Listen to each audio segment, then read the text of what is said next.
talking about Jaimini astrology, indicators from the Karakamsa. I'm going to show you how to calculate the Karakamsa and the special way of looking at the chart. I'll be using my own chart as an example. The strengths and the glories, heaven and hell. Check it out.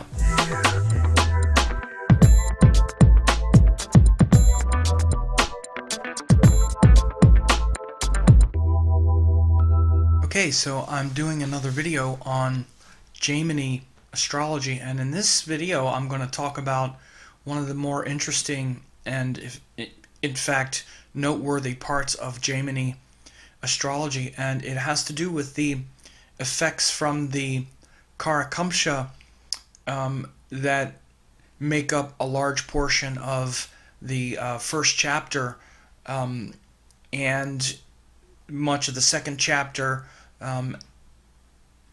Actually, the second chapter shifts into things that have to do with effects from the padas, the Upapada and the Aruda Lagna.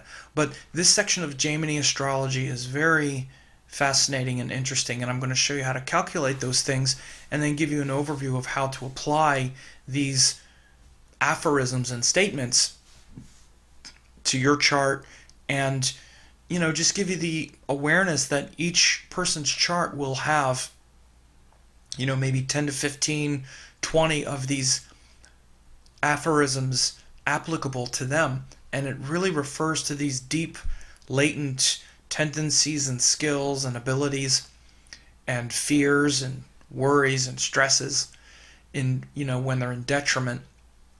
So first, as you can see, this chart is up. This is actually my chart, and what we will first do is look at what the Karakamsa is. I made a little bit of a mistake. I didn't flesh this out as much as I could have, but the Karakamsa is actually the sign of the Atmakaraka from the Navamsha chart brought over into the Rashi chart, or the birth chart. So as you see in this chart, the Atmakaraka is Saturn, because Saturn is at 29 degrees, and that Saturn at 29 degrees is the highest ecliptic longitude planet. When you look in the Navamsha chart, you see it has that pink square around it. That's the sign of Virgo. So Saturn is in the last Navamsha of Capricorn, which is Virgo, and now you see that this Atmakaraka is in the sign of Virgo. So we then read the Karakamsa in the Rashi chart as the sign of Virgo. So this means that we read Virgo in the Rashi chart as the Karakamsa. So then when Parashara gives all these indications for placements from the Karakamsa, it means in the Rashi chart from Virgo in my case, or the sign where the Atmakaraka is in the Navamsha, you bring that over into the Rashi chart.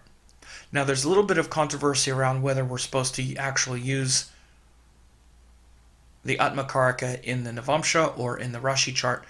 I think it's pretty clear that it is the Rashi chart, just because of the way the statements unfold.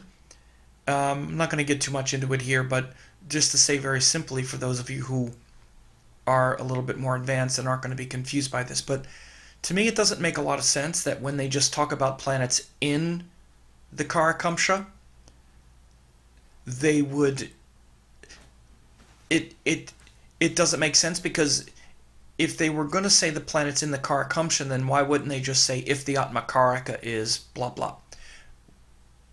Because there's always going to at least be the Atmakaraka in the Karakamsa. But when they talk about single planets in the Karakamsa, as you can see in my chart, the Karakamsa sign, there's no planet there. So it doesn't necessarily mean there's going to be any planets in the Karakamsa. The point is that if it were the Atmakaraka sign in the Navamsha, you're always at least going to have the Atmakaraka there. So again, it just doesn't seem to make a lot of sense. it seems like because there's every possibility that the Karakamsa is empty, they specify, where there's no possibility that the Karakamsa would be empty if we're supposed to be reading it from the Atmakaraka, which, by the way, the Atmakaraka in the Navamsha is called the Swamsha. So some people think it's supposed to be read from the Swamsha. Not that many, actually. Most authorities read it from the Navamsha sign in the Rashi chart.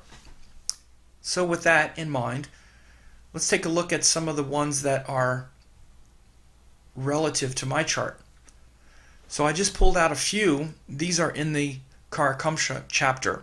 These aren't in the... I'm not talking about the Arudapadas or anything like that, which shows different things. So I'm going to show you how to read these as well, because there's a few things that are sort of tricky and subtle. The first one says, full moon and or Venus in second from the Karakamsa gives luxuries and education. Well, I have the moon in the second.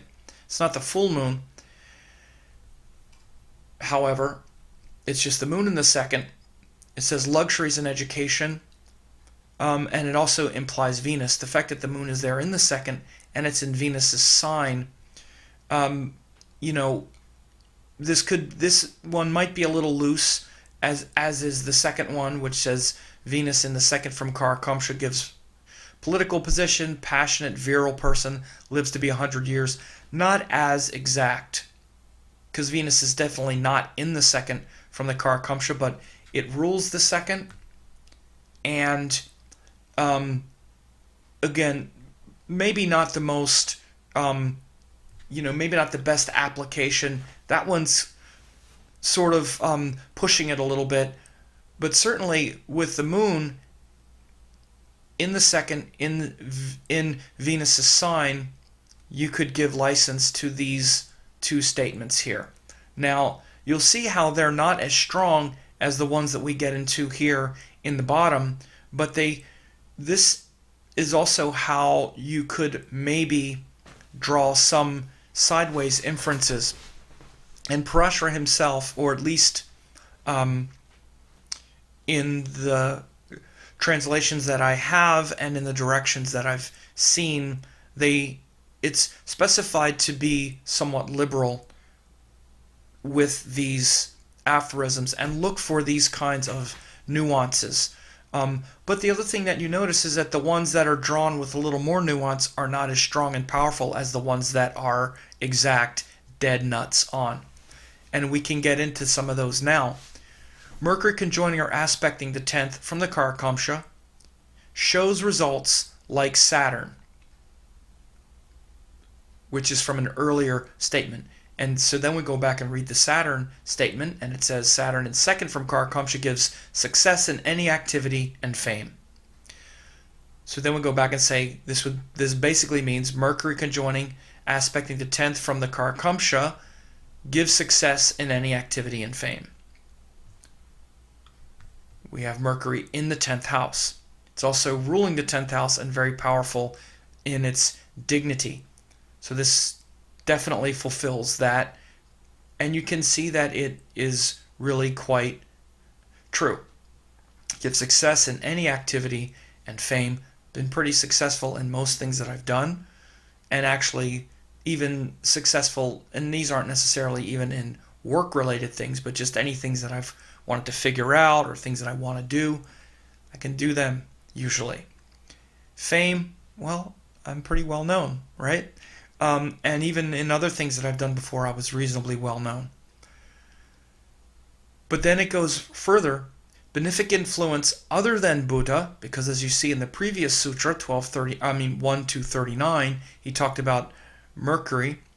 Here he says other benefic influences other than Mercury on the 10th from Karakamsa gives sound mind and stable fortunes. So this just shows the benefic influences on the 10th house and its capacity to make a person solid, strong mind, and stable fortune. So again, it brings a blessing to your work, your efforts, and stabilizes your mind, I guess you would say, because it's a 10th house. It's the karma bhava. We also want to understand in this chart, Jupiter also Rashi aspects that 10th house. And again, this is read from the Karakamsa sign. So you see Venus, Mercury, and Rashi aspect from Jupiter are all influencing the 10th house from the Karakamsa. So we go back and we read these sutras again. You see Mercury joining or aspecting 10th from Karakamsa shows results like Saturn. Saturn in 2nd from Karakamsa gives success in any activity and fame. Then 1240, benefic influence other than Buddha on the 10th from Karakamsa gives sound mind and stable fortunes. So you can see these and how these ones, even at the top, the full moon and the Venus in 2nd, shows some indicators. Venus in 2nd, passionate, virile person who lives 100 years would show good health. And I do have good health. I've hardly ever been sick. And the full moon, or the moon in the 2nd from Karakamsa, gives luxuries and education. I'm self-educated, but I've also been able to live relatively comfortably. And so this is why I can draw those two connections between the moon and Venus. But then these ones with Mercury and the 10th house, much more solid, as you can see. Now we're going to get into a few others here. I'll read through them first before I look in the chart. And we'll skip down to the bottom where it says results of 102 to 115 are also applicable to the 2nd house. So this means that these indications here that talk about planets in the 1st or 5th from the Karakamsa are also applicable to planets in the 2nd from the Karakamsa.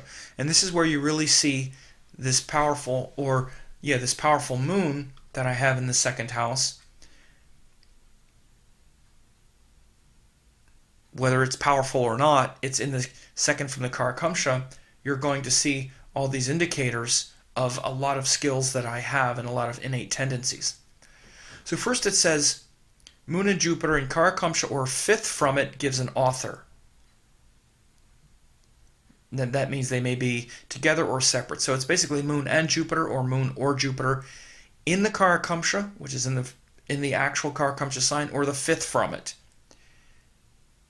Maybe it gives an author. So as you can see, Moon here is, especially when you consider the bottom, that it says if these planets are in the 2nd house, it's also applicable. Well, the moon is in the 2nd, so I'm an author. The other thing is Jupiter, Rashi aspects the Karakamsa sign. So again, these things have to be understood, and these aspects, particularly Rashi aspects, onto these different influencers can certainly be taken as an indicator. And again, when you consider this aphorism together where they're mentioning both the moon and Jupiter, and they're mentioning 1st, 5th, or 2nd as a hit, we have Jupiter aspecting the Karakamsa and the moon in the 2nd. And yes, I've written books, a couple books.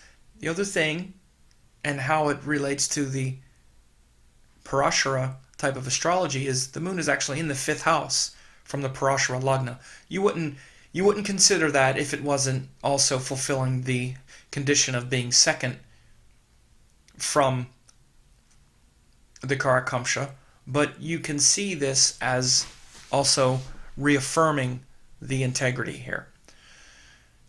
Then we have Saturn in the 1st and 5th from Karakamsa, makes one nervous in front of others in assembly. In effect, like stage fright and afraid to get up in front of people and talk. This is huge in my life, particularly when I was younger. Literally, when I was in Saturn Dasha, I had a huge stuttering problem. I started stuttering really badly when Saturn Dasha started. And over time, I learned not to stutter so badly. But especially when I was younger and in Saturn Dasha, it was a huge thing in my life, in school and whatnot. And that's a direct hit, a huge part of my life. Now, there are actual statements in Jaimini that talks about stuttering. They have to do with Ketu in different places from the Karakamsa, which don't work out. But this one is a definite hit, particularly when I was younger and in Saturn Dasha. But again, you can also see here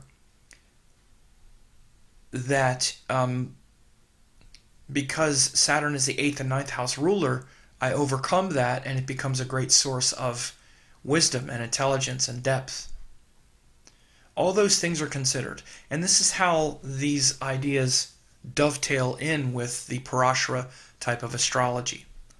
So I'm teaching a class in San Diego on how to use the Jaimini and Parashara astrological approaches in tandem, so you can take these strong soul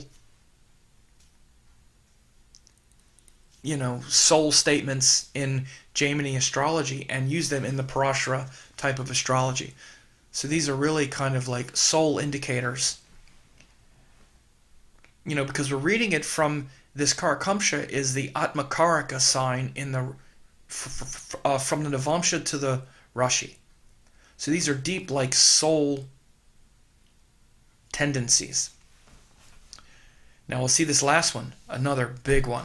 Moon in the 1st and 5th from Karakamsa gives a singer knowledge of Sankhya and yoga philosophy, history, and a musician. Again, this has been huge in my life. It says 1st and 5th from Karakamsa, but again, as it says, these are also applicable from the 2nd house.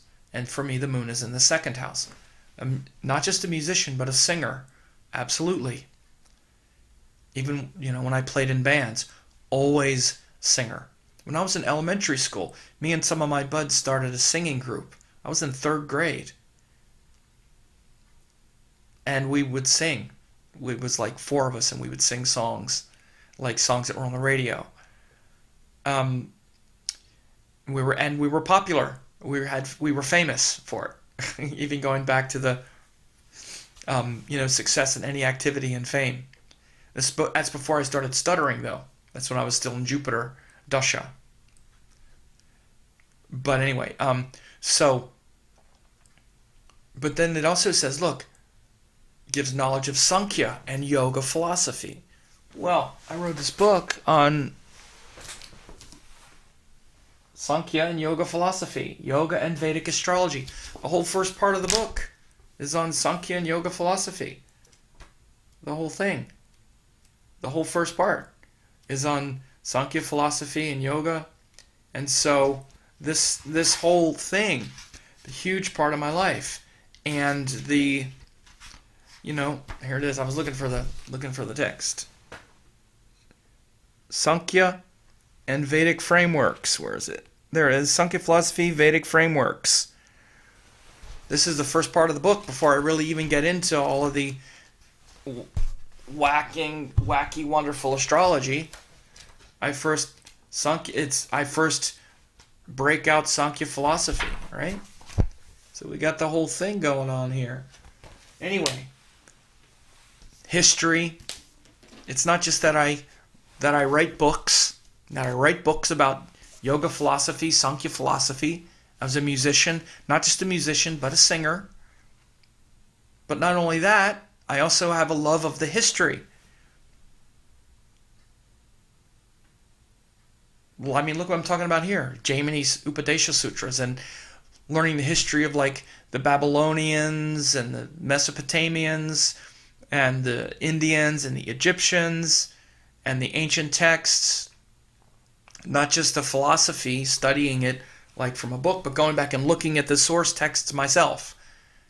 Here I am, Jaimini's Upadesha Sutras. I'm reading the source material myself. Not just learning it like people learn yoga or learn Sankhya philosophy, but the history, right? So this one is huge. Moon in first and fifth from Karakamsa gives a singer knowledge of Sankhya and yoga philosophy. What do they have to do with anything? They have nothing to do with each other. History and a musician, right? So huge soul tendencies, right?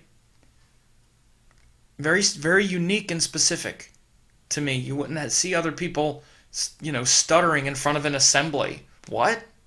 How does that relate to any of the other stuff? Right? Mercury conjoining an aspect 10th from Karakamsa gives success and activity and fame. Yeah, always successful. Any jobs that I worked, I was always made a manager and sort of recognized. The other benefic influences on the 10th from the Karakamsa give sound mind, stable fortunes.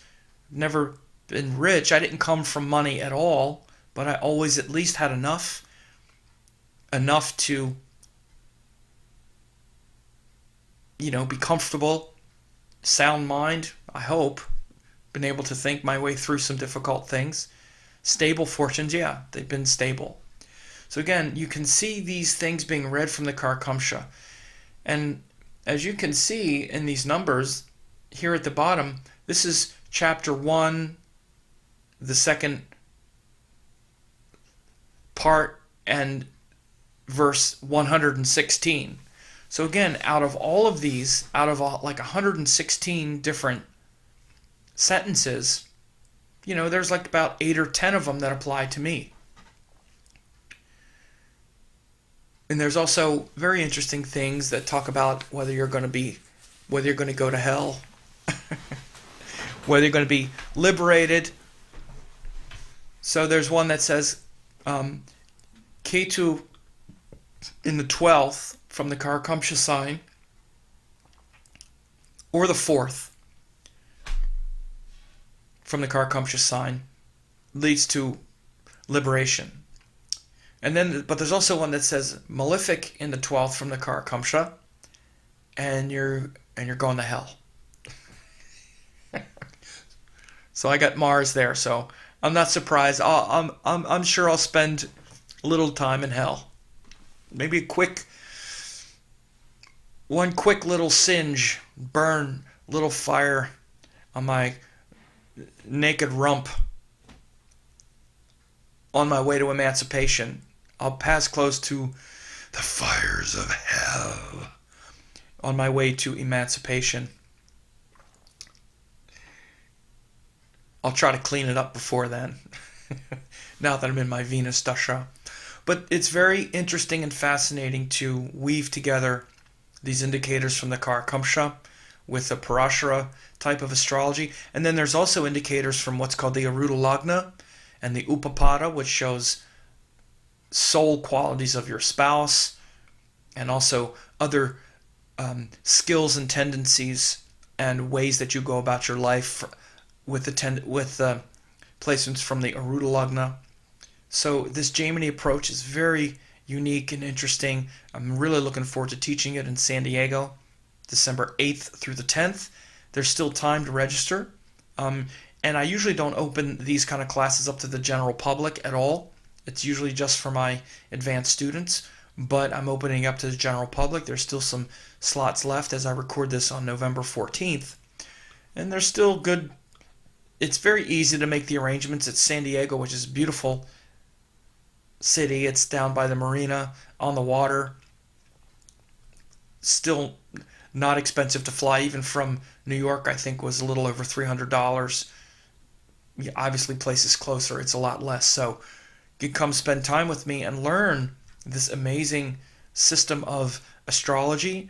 And I'm going to be going through all of these aphorisms so you can see them in your chart and pick out the 10 or 15 that work in your chart, and really dial in those special soul secrets that you have.